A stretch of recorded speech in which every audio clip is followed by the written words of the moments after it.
In 2022, during Prayut Chan-o-cha's administration, Thailand became the first country in Southeast Asia to decriminalize cannabis, aimed at boosting the country's economy and tourism. Since then, cannabis shops and cannabis-infused products have blossomed, along with thousands of neon signs along the streets.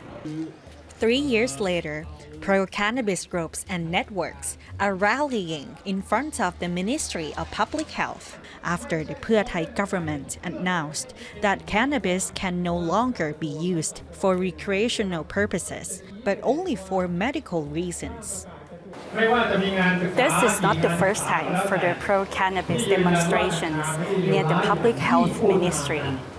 It is a symbolic rally to stand against the government's move to recriminalize cannabis and ask for what they claim a fair Cannabis Act and a special committee on its new regulation. By doing what the health minister is doing right now is absolutely, one, unfair and is quite literally creating a monopoly, allowing for his people to use the system, use what they are doing with this new announcement to corrupt and use, the usual general Thai corruption. Pro-cannabis supporter Prasit Chai Nunuan, the leader of the Writing Thailand's Cannabis Future Network, also sees the move as unfair. One particular issue is for cannabis farms to require a factory license or to meet the ACP standards, which he says impact small businesses and home growers.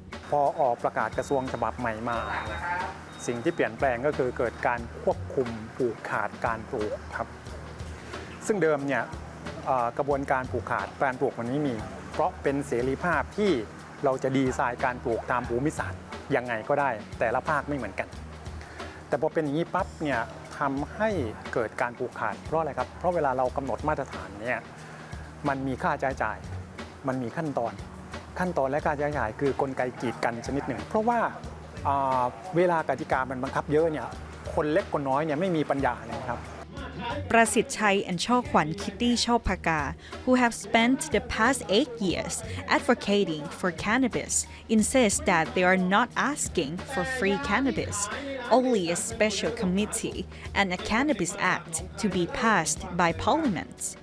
Without that, the future of cannabis, including for businesses and farmers, is uncertain. Because I was only selling flowers. Everyone else was selling gummies, cookies, brownies, vapes, oils, all the things that are still considered as Schedule 5 narcotics. And no authority arresting them, no one closing them down. It doesn't mean that there's no rules. There's just no enforcement of the rules. And right now, the authorities, the health department, they're actually finally working. So they're sending out a team that every week to go and at least check out 20 to 30 shops in each region each week. I would like that if it was 2-3 years ago. My shop wouldn't be shut down. It would be at least a bit more of a fair game, not like how it is right now. Currently, about 1.5 million Thais use cannabis, according to the Office of the Narcotics Control Board. The increase in usage also meant that more users experienced negative effects on their health, especially teens. Meanwhile, over 1,500 dispensaries have been found to have violated the conditions outlined in the ministry announcement, such as not reporting the results of its operations and selling cannabis to people without a medical prescription. Rasamon Kalayasiri, director of the Center for Addiction Studies, agrees with the government's change of stance, only allowing cannabis for medical purposes, where the use of cannabis must be prescribed by a medical professional.